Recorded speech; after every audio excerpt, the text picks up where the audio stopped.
882 centimeters in feet? First of all, we need to know the value of 1 centimeter in feet.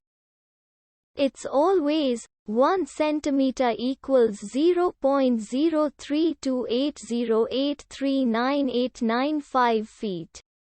Now we have to multiply 0.03280839895 by 882.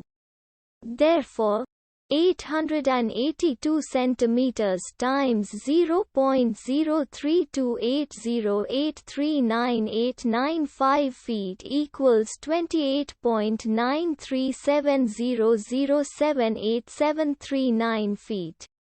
So, in other words, 882 centimeters equals 28.9370078739 feet.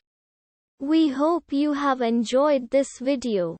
Please like and subscribe to our channel for more videos like this.